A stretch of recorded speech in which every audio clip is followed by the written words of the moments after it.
Hello friends, welcome to crazy GS Adda. तो आज के इस वीडियो में आपको बताएंगे जो 12 जून का सेकंड शिफ्ट में आरआरबी एनटीपीसी सीबीटी 2 का एग्जाम हुआ था, उसमें जितने भी जीके जीएस और करंट अफेयर पूछे गए हैं उन सारे क्वेश्चन का एनालिसिस करेंगे विद एक्स्ट्रा फैक्ट के साथ। तो वीडियो के अंत तक आप लोग बने रहिएगा, आपके लिए बहुत ही इंपॉर्टेंट होगा और आप लोग को पता चलेगा कि जो आरआरबी एनटीपीसी सीबीटी 2 के एग्जाम में क्वेश्चन जो पूछ रहे हैं वो कहाँ से पूछ रहे हैं और क्वेश्चन का लेवल कैसा है।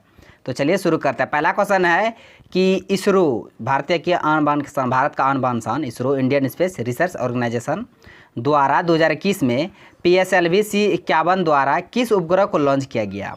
तो ये था अमेजोनिया 1। अमेजोनिया फर्स्ट उपग्रह था, ये ब्राज़ील देश का था। अमेजोनिया 1 उपग्रह इसी को लॉन्च किया था इसरो के द्वारा और उस रॉकेट का नाम था PSLV C51। इस रॉकेट को नाम याद रखिएगा और इसरो के द्वारा इसको लॉन्च किया गया था। और अमेजोनिया 1 जो था किस देश का था उपग्रह, ये ब्राज़ील का था। इसको भी आप याद रखिएगा। उसके बाद क्वेश्चन पूछा था कि संविधान दिवस कब मनाया जाता है। तो ये 26 नवंबर को संविधान दिवस मनाया जाता है। आप इस पॉइंट को भी याद रखिएगा। हम लोग का संविधान जो बनकर तैयार कब हुआ था, 26 नवंबर 1949। कब? 1949। और लागू कब हुआ, 26 जनवरी 1950। आप इसको भी याद रखिएगा। इसका राइट आंसर हो जाएगा 26 नवंबर। उसके बाद क्वेश्चन पूछा था कि अमेजन वर्षा वन किस महाद्वीप में है। तो इसे बता दें पृथ्वी का फेफड़ा भी कहा जाता है। पृथ्वी का फेफड़ा यानी कि विश्व का फेफड़ा किसे कहा जाता है, अमेजन वर्षा वन को। ये किस महाद्वीप में है, तो ये दक्षिण अमेरिका महाद्वीप में है, ब्राज़ील में। आप इसे भी याद रखिएगा, दक्षिण अमेरिका। और दक्षिण अमेरिका जो महाद्वीप है उसका सबसे बड़ा देश कौन सा है, ब्राज़ील। आप इस पॉइंट को भी याद रखिएगा। उसके बाद क्वेश्चन पूछा था कि हर्षवर्धन जो है वो किस वंश के शासक थे। हर्षवर्धन ये पुष्यभूति वंश के शासक थे, राजधानी कन्नौज। इसे भी याद रखिएगा। हर्षवर्धन किस वंश के शासक थे, तो ये पुष्यभूति वंश के शासक थे। उसके बाद क्वेश्चन पूछा था कि सेंटोस जो है कॉफ़ी बंदरगाह सेंटोस, ये किस देश में है, तो कहाँ पर स्थित है, ये ब्राज़ील में है। और ब्राज़ील में कॉफ़ी के जो बागान होते हैं उसे फेजेंडा भी कहा जाता है, फेजेंडा। इस पॉइंट को भी आप याद रखिएगा। ब्राज़ील में कॉफ़ी के जो बागान होते हैं उसे फेजेंडा कहे जाते हैं। और कॉफ़ी का जो बंदरगाह है सेंटोस, ये ब्राज़ील में स्थित है। और विश्व में सबसे अधिक कॉफ़ी का उत्पादन करने वाला देश ब्राज़ील ही है। आप इस पॉइंट को भी याद रखिएगा। उसके बाद क्वेश्चन पूछा था कि जापान के प्रतिष्ठित पुरस्कार है फुकुओका पुरस्कार किस भारतीय को दिया गया था 2021 में। तो पी साईनाथ को दिया गया था। पत्रकारिता के क्षेत्र में पत्रकार हैं, ये क्षेत्र में नहीं, पत्रकार है पी साईनाथ। इसी को 2021 के फुकुओका पुरस्कार दिया गया है, जापान के प्रतिष्ठित फुकुओका पुरस्कार। इसको मतलब करंट से क्वेश्चन पूछा था। उसके बाद क्वेश्चन पूछा था कि भारतीय वन रिपोर्ट 2019 के अनुसार सर्वाधिक वन क्षेत्रफल किस राज्य में है। सर्वाधिक वन क्षेत्रफल से पूछ रहे हैं, परसेंट में नहीं, क्षेत्रफल में। तो सबसे अधिक मध्य प्रदेश में है, उसके बाद अरुणाचल प्रदेश में, उसके बाद छत्तीसगढ़ में। क्रम बाय पूछ लिए जाते हैं, इसको भी आप याद रखिएगा। सबसे अधिक जो क्षेत्रफल में वन है वो मध्य प्रदेश में है। अगर परसेंट में पूछेगा तो परसेंट में तो मिजोरम में, परसेंट में मिजोरम में, है ना। उसके बाद क्वेश्चन पूछा था कि सेम क्वेश्चन है ये दोनों, ये जो बताए थे वही 2019 के अनुसार सर्वाधिक वन क्षेत्रफल मध्य प्रदेश में है और परसेंट में मिजोरम में है। उसके बाद क्वेश्चन पूछा था कि भाषा के आधार पर गठित होने वाला प्रथम राज्य। ये तो सबको पता है, 1953 में भाषा के आधार पर गठित होने वाला पहला राज्य था आंध्र प्रदेश, है ना। और आंध्र प्रदेश से ही 2 जून 2014 को तेलंगाना राज्य अलग हुआ। आप इसको भी याद रखिएगा। उसके बाद क्वेश्चन पूछा था कि कैप कोमोरिन किस राज्य में स्थित है। तो ये तमिलनाडु राज्य में स्थित है कैप कोमोरिन। आप इसको भी याद रखिएगा। और भारत के जो दक्षिणतम बिंदु है इंदिरा पॉइंट, इसे भी याद रखिएगा। उत्तरी बिंदु वलांगू, पश्चिमी सरक्रिक, पूर्वी किबिथू, है ना। उसके बाद क्वेश्चन पूछा था कि लोसर फेस्टिवल है अरुणाचल प्रदेश की किस जनजाति द्वारा मनाया जाता है। तो लोसर फेस्टिवल बता दे, नया साल की शुरुआत में यह लद्दाख में भी मनाया जाता है। लोसर लद्दाख में भी मनाया जाता है। कहाँ से ये आ जाता है ना, लद्दाख में मनाया जाता है। और अरुणाचल प्रदेश में मनाया जाता है। और किस जनजाति द्वारा मनाया जाता है, ये क्वेश्चन पूछा था। तो मोनपा ट्राइब, मोनपा जनजाति के द्वारा अरुणाचल प्रदेश में लोसर फेस्टिवल को मनाया जाता है। उसके बाद क्वेश्चन पूछा था कि गेहूं का जो उत्पादन है सर्वाधिक कहाँ पर होता है। तो बता दें गेहूं का सर्वाधिक उत्पादन उत्तर प्रदेश में होता है। अगर प्रति हेक्टेयर से पूछ लिए तो पंजाब में सबसे अधिक होता है, उसके बाद हरियाणा। तो फ्रेंड्स हम जो बता रहे हैं सारे एक्यूरेट रियल प्रश्न है और यही प्रश्न पूछे गए थे। आप देख रहे हैं क्वेश्चन का लेवल कैसा है, एनटीपीसी सीबीटी 2 जो एग्जाम में पूछे गए हैं। क्वेश्चन है कि 2021 में राकेश अस्थाना है, उसे किस पद पर नियुक्त किया गया था। तो इसे दिल्ली पुलिस आयुक्त नियुक्त किया गया था राकेश अस्थाना को। आप इस नाम को भी याद रखिएगा। उसके बाद क्वेश्चन पूछा था कि अनुच्छेद 5 से 11 किससे संबंधित है, तो अनुच्छेद 5 से 11 ये नागरिकता से संबंधित है। बता दें 1 से 4 तक संघ क्षेत्र है, संघ राज्य क्षेत्र, और भाग 1 भाग 2 में है नागरिकता 5 से 11, भाग 3 में है मौलिक कर्तव्य 12 से 35 और उसका भाग 4 में है नीति निर्देशक तत्व 36 से 51। ये सभी को भी आप याद रखिएगा।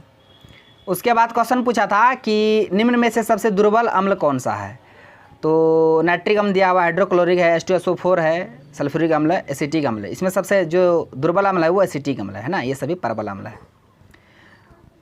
नेक्स्ट क्वेश्चन पूछा था कि राष्ट्रीय उपभोक्ता विवाद निवारण आयोग की स्थापना कब हुई, ये कहाँ से आ जाता है, रुकिए हटा देते हैं। हाँ, राष्ट्रीय उपभोक्ता विवाद निवारण आयोग, इसकी स्थापना 1988 में हुआ था। क्वेश्चन इससे पूछ ले कि उपभोक्ता संरक्षण अधिनियम कब का था, 1986 का। राष्ट्रीय उपभोक्ता अधिकार दिवस ये 24 दिसंबर को, राष्ट्रीय या अंतर्राष्ट्रीय हो जाएगा। अंतर्राष्ट्रीय उपभोक्ता अधिकार दिवस ये 15 मार्च को, राष्ट्रीय वाला है 24 दिसंबर, अंतर्राष्ट्रीय वाला 15 मार्च, ये दोनों को याद रखिए, अधिनियम 1986 को। उसके बाद क्वेश्चन पूछा था कि महात्मा गांधी, उतना बड़ा क्वेश्चन है, मान जो मनरेगा है, मनरेगा उसके तहत जो कितने दिनों के लिए रोजगार दिए जाते हैं परिश्रमिक को, 100 दिनों के लिए। यही क्वेश्चन, उतना बड़ा क्वेश्चन क्या पड़िएगा, जो अधिनियम 2005 का था मनरेगा के तहत जो परिश्रमिक को कम दिया जाता है वो 100 दिनों के लिए है ना। ये भी क्वेश्चन बहुत बार पूछा एग्जाम में। नेक्स्ट क्वेश्चन है कि विधानसभा में चुनाव जो होते हैं बड़े राज्यों में उम्मीदवारों द्वारा खर्चे की सीमा को 28 लाख से बढ़ाकर कितना कर दिया गया। तो बड़े बड़े जो राज्य होते हैं उसमें जो चुनाव होते हैं उसमें जो रुपया खर्च होते हैं पहले 28 लाख थे और उसे बढ़ाकर 40 लाख कर दिए हैं, इसे याद रखिएगा। और छोटे छोटे राज्य में 20 लाख था, उसे बढ़ाकर 28 कर दिया, इसको भी आप याद रखिएगा। उसके बाद क्वेश्चन पूछा था कि भारत का प्रथम परमाणु संयंत्र कहाँ स्थापित हुआ है, तो ये तारापुर महाराष्ट्र में हुआ है। यूनाइटेड स्टेट ऑफ अमेरिका के सहायता से स्थापित किया गया 1969 में, है ना। ये एक्स्ट्रा फैक्ट को भी आप याद रखिएगा। उसके बाद क्वेश्चन पूछा था कि इंडियन सिविल सर्विस की परीक्षा पास करने वाले प्रथम भारतीय कौन थे, उत्तीर्ण होने वाले प्रथम भारतीय थे, सत्येंद्र नाथ टैगोर थे, है ना। इंडियन सिविल सर्विस को पास करने वाले पहले भारतीय सत्येंद्र नाथ टैगोर। उसके बाद क्वेश्चन पूछा था कि बम्बई राज्य का विघटन महाराष्ट्र और किस राज्य में हुआ था, तो 1960 में 2 राज्यों का मतलब विघटन हुआ, अलग होकर 2 राज्य बना था, एक गुजरात और एक महाराष्ट्र। तो इसका राइट आंसर हो जाएगा बम्बई के साथ कौन था, गुजरात था। बम्बई गुजरात 2 अलग स्टेट बन गए 1960 में। नेक्स्ट क्वेश्चन पूछा था कि कौन सी पंचवर्षीय योजना उनके कार्यकाल पूरा होने से 1 वर्ष पहले ही समाप्त हो गई थी, तो बता दें इसका आंसर हो जाएगा 5वीं पंचवर्षीय योजना, जो कि 1974 से 1979 तक था, लेकिन 1 साल पहले यानी 1978 में ही भारतीय जनता पार्टी के द्वारा इसे मतलब समाप्त कर दिया गया था, यानी बीजेपी के द्वारा इसे समाप्त कर दिया गया था। तो इसका राइट आंसर हो जाएगा 5वीं पंचवर्षीय योजना। नेक्स्ट क्वेश्चन पूछा था कि जो कुदुम्बश्री राज्य गरीबी उन्मूलन मिशन द्वारा किस राज्य में कार्यान्वित एक कार्यक्रम है, कुदुम्बश्री राज्य, है ना, गरीबी उन्मूलन मिशन। तो ये केरल राज्य के कार्यक्रम है और इसे शुरू जो किया गया था 1998 में अटल बिहारी वाजपेयी के द्वारा, है ना, इसको भी आप याद रखिएगा। उसके बाद क्वेश्चन पूछा था कि जब मुद्रास्फीति की दर और बेरोजगारी की दर दोनों उच्च होते हैं, है ना, तो ऐसी स्थिति क्या कहलाते हैं, तो स्टैगफ्लेशन यानी कि मुद्रास्फीति जनित मंदी कहलाते हैं। जब बेरोजगारी मतलब ऊपर होगा, उच्च होगा, मुद्रास्फीति भी उच्च होगा, है ना, महंगाई उच्च होगा, तो मुद्रास्फीति जनित मंदी होगा, है ना, किसी को रोजगार मिलेगा नहीं, कोई भी को, तो स्टैगफ्लेशन होगा ही ना। उसके बाद क्वेश्चन पूछा था कि आर्चरी वर्ल्ड कप 2021 में गोल्ड मेडल जीतने वाले भारतीय महिला कौन थी, तो ये दीपिका कुमारी थी, आर्चरी वर्ल्ड कप 2021 में गोल्ड मेडल जीतने वाली, है ना। उसके बाद क्वेश्चन पूछा था कि प्रधानमंत्री नरेंद्र मोदी ने जून 2021 में पुणे में 3 इथेनॉल वितरण स्टेशनों का शुभारंभ किया, तो E100 इथेनॉल जो स्टेशन है उसका आरंभ किया गया था। इसमें इसका लक्ष्य था 2025 तक रखा गया था कि 20% इथेनॉल पेट्रोल में मिलाने का 2025 तक। उसके बाद क्वेश्चन पूछा था कि किस मेमोरी को इलेक्ट्रॉनिक रूप से इरेज किया जा सकता है और पुनः प्रोग्राम किया जा सकता है, तो ये इप्रोम EEPROM यानी कि electrically erasable programmable read only memory, इसका फुल फॉर्म होता है। इसी के द्वारा कोई भी मेमोरी को इलेक्ट्रॉनिक रूप से इरेज किया जा सकता है, पुनः इसका जो प्रोग्राम है उसको किया जा सकता है ना। उसके बाद ये लास्ट क्वेश्चन है कि विश्व का सबसे खारा जो समुद्र है वो कौन है, तो मृत सागर है ना। ये इजराइल, जॉर्डन और फिलिस्तीन के सीमा पर स्थित है मृत सागर, ये विश्व का सबसे खारा समुद्र है, इसको भी आप याद रखिएगा। तो फ्रेंड्स ये सारे क्वेश्चन बिल्कुल एक्यूरेट और रियल प्रश्न थे, इन्हीं सारे क्वेश्चन को पूछे गए थे आज के एग्जाम में। तो आई होप क्वेश्चन आप जान लिए होंगे कहाँ से पूछ रहे हैं, क्वेश्चन का लेवल कैसा है, किस किस टॉपिक से कितना क्वेश्चन पूछ रहे हैं। तो फ्रेंड्स, यदि आपको वीडियो अच्छा लगा तो मेरा वीडियो को लाइक कीजिए तथा मेरा यूट्यूब चैनल करिए जैसा डाक को सब्सक्राइब करें और बेल आइकन को भी हिट कर दीजिए ताकि हर एक लेटेस्ट वीडियो का नोटिफिकेशन तुरंत आप तक पहुँच जाए। थैंक्स फॉर वॉचिंग वीडियो, धन्यवाद। मिलते हैं अब नेक्स्ट वीडियो में नेक्स्ट टॉपिक के साथ, तब तक के लिए जय हिंद।